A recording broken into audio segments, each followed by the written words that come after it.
Today we're going over the worst NASCAR deaths ever. Number 1, Dale Earnhardt.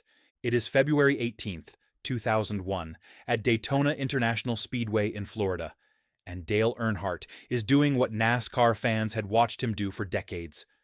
He is running near the front, controlling the pack, and racing with the kind of confidence that made him one of the most feared drivers in the sport.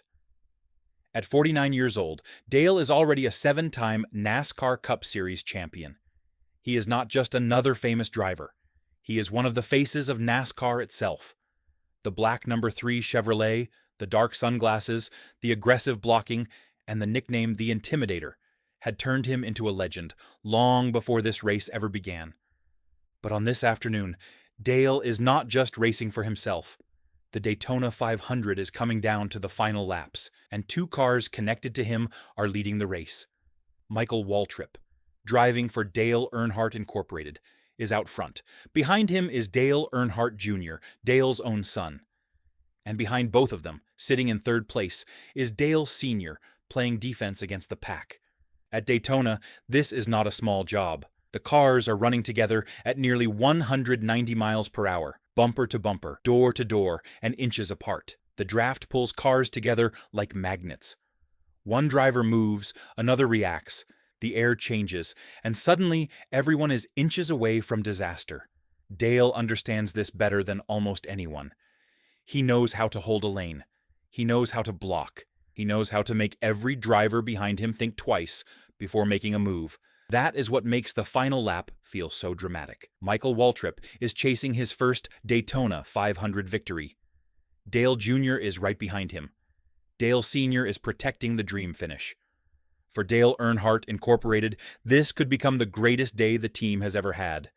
The owner's car is leading, the owner's son is second, and the owner himself is guarding them both from the chaos behind. Then the white flag waves. 1 lap to go. The pack roars down the backstretch, and Sterling Marlin is right behind Dale. Marlin looks for a way through. Dale shifts slightly to block the move. The 2 cars make contact. It is not a huge hit. It is not the kind of contact that immediately makes everyone think disaster is coming. Marlin's front bumper brushes the left rear of Dale's Chevrolet, and the number 3 gets loose. Dale slides down toward the apron, the flat area near the inside of the track. Fans have seen Dale save cars before. He has made a career out of controlling machines that look like they are already gone. So for a split second, people watching think he might catch it. But he does not. The car snaps back up the track. Ken Schrader is coming through, and there is nowhere to go. Schrader's car strikes the passenger side of Dale's Chevrolet, and the number 3 shoots toward the outside wall. The impact is almost head-on. The car hits the wall hard, then slides down the banking toward the infield grass. At first, the wreck does not look as horrific as some crashes people have seen before. The car does not flip over and over. It does not burst into flames. It does not disintegrate across the track. Michael Waltrip crosses the finish line and wins the Daytona 500. Dale Jr. finishes second. What should be a beautiful moment is happening at the same time as something terrible just behind them. Then Ken Schrader climbs out of his car and walks to Dale's window. He looks inside and immediately waves for help. That is when the entire mood changes. Safety crews rush to the car. Dale is taken to Halifax Medical Center, but the crash has caused a fatal basilar skull fracture, a severe head and neck injury that had already become one of the most feared injuries in racing. At 5:16 p.m., Dale Earnhardt is pronounced dead. The news stuns the entire sports world. NASCAR fans cannot believe it. The man who seemed indestructible, the driver who had survived so many battles, wrecks, rivalries, and hard years of racing, is gone on the final lap of the biggest race of the year. Dale's death forces NASCAR into a new era. Head and neck restraints become impossible to ignore. The hands device, which many drivers had resisted, becomes a major safety focus. NASCAR begins pushing harder for better seats, better belts, stronger cars, safer walls, and new ideas that could protect drivers during violent impacts. Eventually, tracks begin installing safer barriers, and the cars themselves are redesigned to absorb crashes better. Dale Earnhardt's final lap changed NASCAR forever. It proved that even the toughest driver in the sport could not survive without the right protection. Talent was not enough. Courage was not enough. Experience was not enough. The sport had to change, and after losing Dale, it finally did. Number 2, Adam Petty. It is May 12th, 2000, at New Hampshire International Speedway in Loudon, New Hampshire, and 19-year-old Adam Petty is taking part in a practice session for the Busch Series. It is not race day. It is not the final lap of a major event. It is just practice, the kind of session drivers run all the time to learn the track, test the car, and prepare for the weekend. But Adam is not just any young driver. He is part of the Petty family, one of the most famous families in NASCAR history. His great-grandfather is Lee Petty. His grandfather is Richard Petty, the King, one of the greatest drivers the sport has ever seen. His father is Kyle Petty. Racing is not just something Adam does. It is almost something he was born into. Still, people around the sport do not see Adam as just a famous last name. They see him as kind, talented, and full of promise. He is young, friendly, and easy to root for. Fans see him as the next chapter of the Petty legacy. He is supposed to have years ahead of him, years to grow, years to win, years to become his own man behind the wheel. That day, he is practicing for the Busch 200. Everything seems normal at first. Adam is running laps, working through the session, getting familiar with the track. New Hampshire is a 1-mile oval, but it is not simple. It has long straightaways and flat corners. And turn 3 can become especially dangerous if a car does not slow down correctly. During the second practice session, Adam comes down the backstretch toward turn 3. Then something goes terribly wrong. His throttle reportedly sticks wide open. That means when he needs the car to slow down, the engine continues pulling. The car keeps charging forward. At that speed, the driver is suddenly trapped inside a machine that refuses to obey. Adam tries to react. He brakes, he downshifts, he does whatever he can to slow the car, but there is almost no time. The wall is coming. The car is too fast. The turn is already there. The car shoots straight into the outside wall. The impact is nearly head-on and devastating. Safety crews rush to the scene and begin working to remove him from the wreck. They reportedly cut through the roof of the car as they try to reach him. He is taken to Concord Hospital, but his injuries are too severe. Adam Petty is pronounced dead shortly afterward. He is only 19 years old. His death hits NASCAR in a different way because it feels like the loss of a future.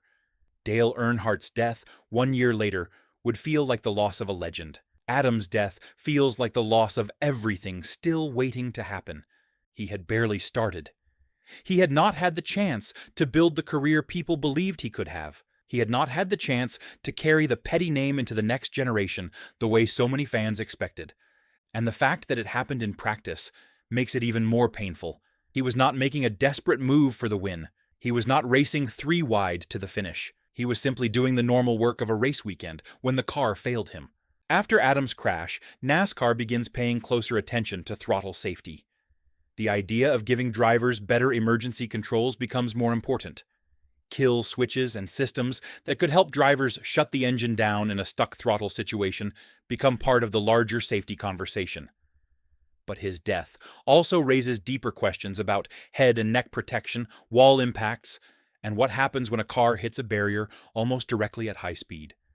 Adam's death is the first major NASCAR tragedy of the year 2000, but it will not be the last. The sport is about to go through one of its darkest stretches. And just 2 months later, at the same track, another driver will lose his life in a crash that feels terrifyingly similar. Number 3, Kenny Irwin Jr. It is July 7th, 2000, again at New Hampshire International Speedway. Kenny Irwin Jr. has arrived for a Winston Cup practice session. He is 30 years old, talented, respected, and still early enough in his career that people believe his best years may still be ahead of him. He won Rookie of the Year in 1998, and he has built a reputation as a smooth driver with real potential. But the track already carries a shadow. Just 2 months earlier, Adam Petty died there during practice. Everyone in the garage knows it. Drivers know it. Crews know it. Fans know it. New Hampshire has become a place where a normal practice session suddenly feels heavier than it should. But racing does not stop easily. The weekend continues. Cars roll out. Engines fire. Practice begins. Kenny takes his car onto the track and begins running laps. At first, everything looks normal. He is building speed, feeling out the car, and working through the session like every other driver. Then, as he heads down the backstretch toward Turn 3, the same area where Adam Petty crashed, the car does not slow the way it should. Reports later suggest that the throttle may have stuck open. At high speed, that is one of the worst failures a driver can face. A race car is designed to accelerate violently, but when it refuses to slow down at the exact moment a driver needs control, the driver's options disappear almost instantly. Kenny tries to regain control, he tries to respond, but the wall is coming too fast. The car heads straight toward the outside wall between turns 3 and 4. It hits nearly head-on. The impact is violent. The car spins and flips onto its roof. Safety crews rush to the scene and work to get Kenny out. He is taken to Concord Hospital, but the crash has caused fatal head and neck injuries. Kenny Irwin Jr. is pronounced dead a short time later. NASCAR is shaken again. 2 months, same speedway, similar section of the track, another practice crash, another young driver gone. This is no longer something people can easily dismiss as a single tragic accident. The pattern is too disturbing. Stuck throttles, hard impacts, head and neck injuries, and rigid walls are all becoming part of the same terrifying conversation. For Kenny's family, team, and fans, the technical questions do not soften the loss. He is gone. A driver with talent, promise, and years of racing still ahead has died during a practice session. But for the sport, the crash adds more pressure to a safety debate that is becoming impossible to avoid. NASCAR begins looking harder at cockpit safety, restraint systems, and ways to reduce the kind of violent head movement that can cause fatal injuries in a crash. Drivers begin thinking more seriously about head and neck restraints. Teams begin paying closer attention to the details inside the car, not just the speed of the car. The sport is moving toward change, but slowly, painfully, and through tragedy. Kenny Irwin Jr.'s death becomes part of the year 2000's dark pattern. Adam Petty in May, Kenny Irwin Jr. in July. And before the season is over, NASCAR will lose another driver. His name is Tony Roper. Number 4, Tony Roper. It is October 13th, 2000, at Texas Motor Speedway in Fort Worth, Texas, and Tony Roper is competing in the NASCAR Craftsman Truck Series. He is 35 years old, driving the number 26 Ford in the O'Reilly 400, and trying to prove himself in one of NASCAR's national divisions. Tony is not the biggest star in the garage. He is not a household name like Dale Earnhardt. He is not part of a legendary family like Adam Petty. But NASCAR is not built only by champions and famous last names. It is also built by drivers like Tony, men who work their way up, fight for rides, chase opportunities, and keep showing up because racing is in them. He comes from a racing family, and by the time he reaches the Truck Series, he has already spent years trying to climb the ladder. For drivers like Tony, every race matters. Every start is a chance to show owners, sponsors, and fans that he belongs. That night, he qualifies 15th and runs in the pack. Truck Series racing is aggressive. The vehicles are heavy, the speeds are high, and the racing can be tight. Drivers fight for position lap after lap, often with very little room between them. On a fast track like Texas, a small touch can become a major crash before anyone has time to think. Just past lap 30, Tony is racing down the front stretch. He is moving between trucks driven by Steve Grissom and Rick Ware. The lane is tight, the trucks are close, and everyone is carrying speed. Then Grissom's right front makes contact with Tony's left rear. It is a slight contact, but at that speed, slight is enough. Tony's truck turns hard to the right and shoots toward the wall. There is no time to recover, no time to gather it back in, no time to avoid the barrier. The truck slams almost head-on into the concrete wall. The impact is massive. The truck bursts into flames and comes to rest near the wall. Safety crews rush to the scene. They cut into the damaged truck and work to remove Tony. He is first taken to the infield care center, then airlifted to Parkland Memorial Hospital in Dallas.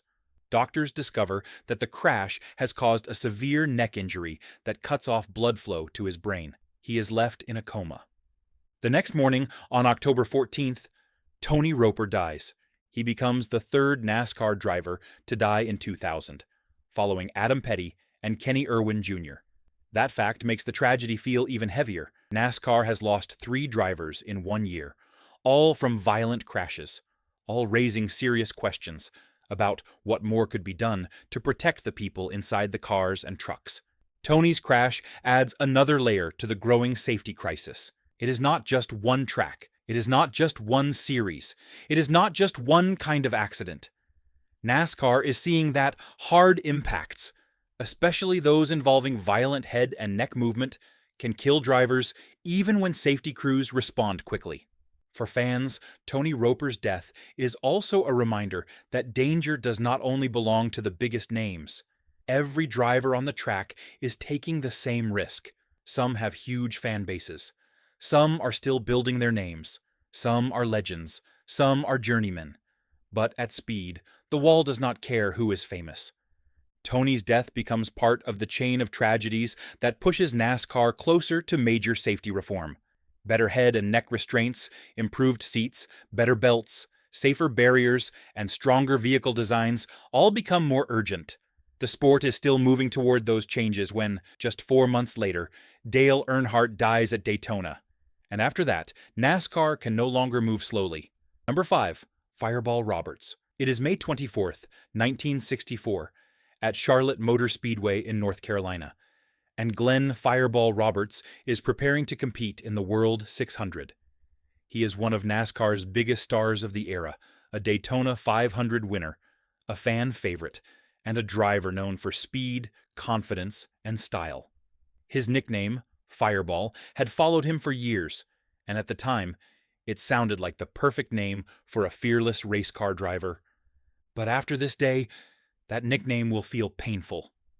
The NASCAR of the 1960s is a very different sport from the modern version.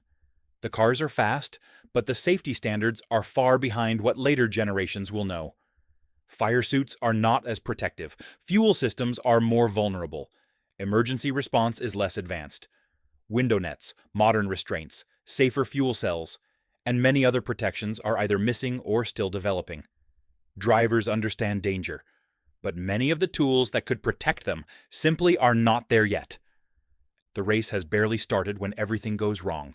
On lap 7, 2 cars ahead of Roberts, driven by Ned Jarrett and Junior Johnson, get into trouble and crash.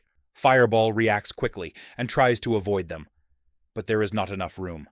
His car strikes the inside retaining wall hard. The impact ruptures the fuel tank.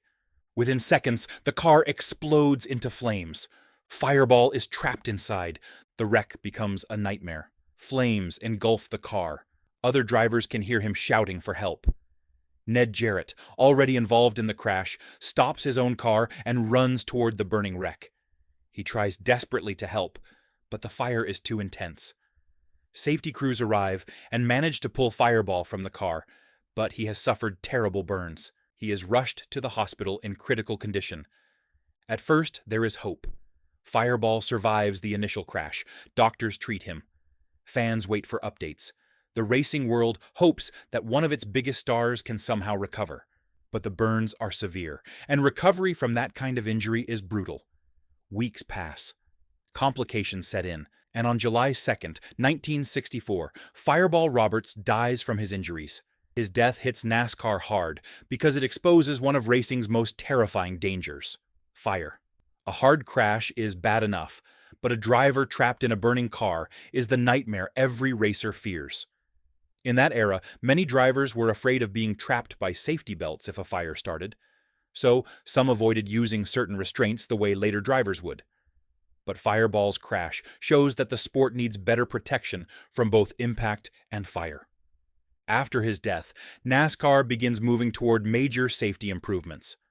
Fire retardant suits become more important. Fuel cells are redesigned to reduce the chance of rupture. Emergency response equipment improves. Safety thinking begins to change because the sport can no longer ignore what fans and drivers witnessed at Charlotte. Fireball Roberts had already made his name through talent and speed, but his death became part of NASCAR's safety history.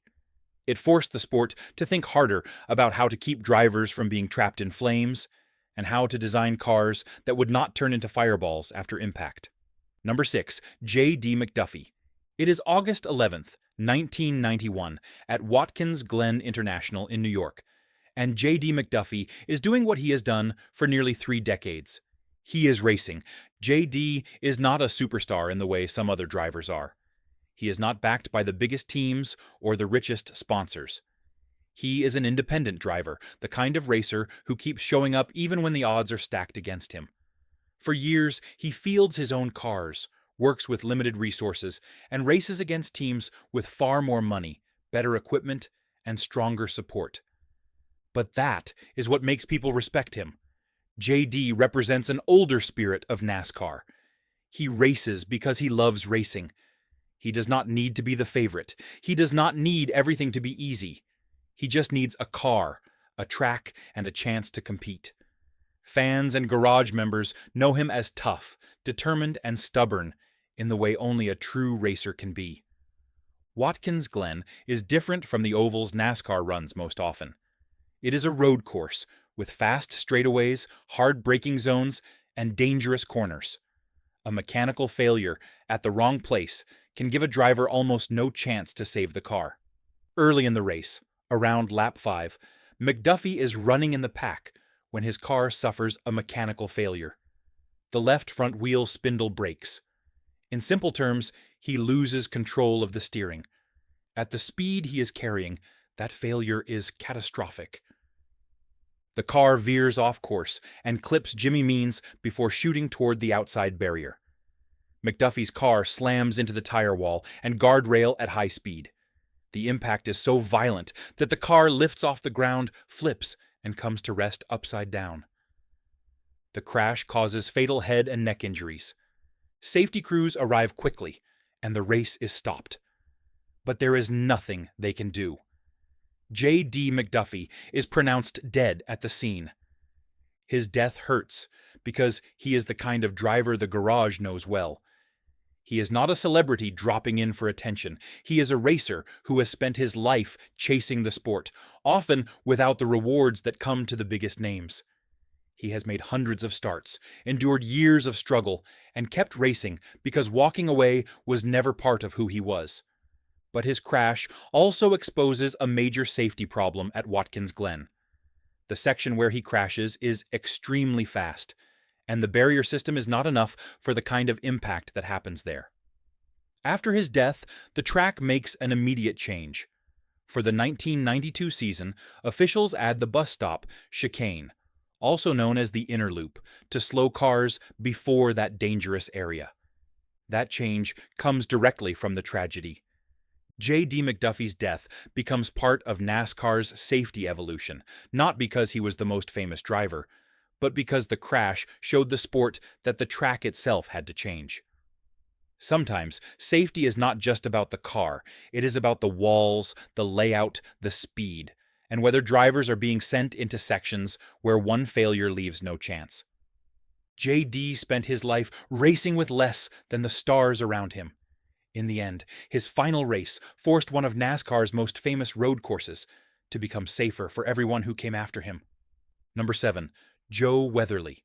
It is January 19th, 1964, at Riverside International Raceway in California, and Joe Weatherly is behind the wheel of his number 8 Mercury. He is 41 years old, a 2-time Grand National champion, and one of the most entertaining personalities in NASCAR.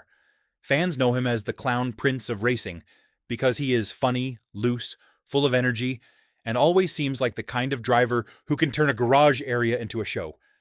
But behind the personality is a serious racer. Joe Weatherly is not just popular, he is successful. He has already won championships. He has already proven he belongs at the top of the sport. And at Riverside, he is doing what he has done for years, racing hard on a difficult track. Riverside is not a simple oval. It is a road course with turns, braking zones, elevation changes, and places where a mistake can be punished immediately. Drivers have to manage speed, balance, braking, and traffic in a different way than they do on superspeedways. It is the kind of track where control matters, and where mechanical problems can become deadly very quickly. During the race, Joe's car reportedly has mechanical trouble. There are concerns that the brakes or oil system may not be right, but he continues driving. Race car drivers are used to pushing through problems. Sometimes the car is not perfect, sometimes it handles badly, sometimes something feels off, but if it is still moving, a driver often keeps going. Joe enters turn 6, one of the tricky parts of the track. His car drifts wide toward the outside wall. In that moment, the car slams into the steel barrier on the driver's side. By modern standards, what makes the crash especially tragic is how little protection drivers had at the time. Joe is not wearing a shoulder harness. Many drivers in that era fear being trapped in the car during a fire, so some safety equipment that seems obvious today is not always used then. Window nets are not part of NASCAR the way they later become. The cars are faster than the protection around the drivers. When Joe's car hits the wall, the impact throws his head outside the window, and it strikes the barrier. Safety crews rush to the scene, but there is nothing they can do. Joe Weatherly is pronounced dead at the track. His death shakes NASCAR deeply. He is not some unknown driver. He is a champion. He is a personality. He is one of the sport's most recognizable figures. Losing him forces NASCAR to confront the danger of side impacts and the lack of protection keeping drivers inside the car during a crash.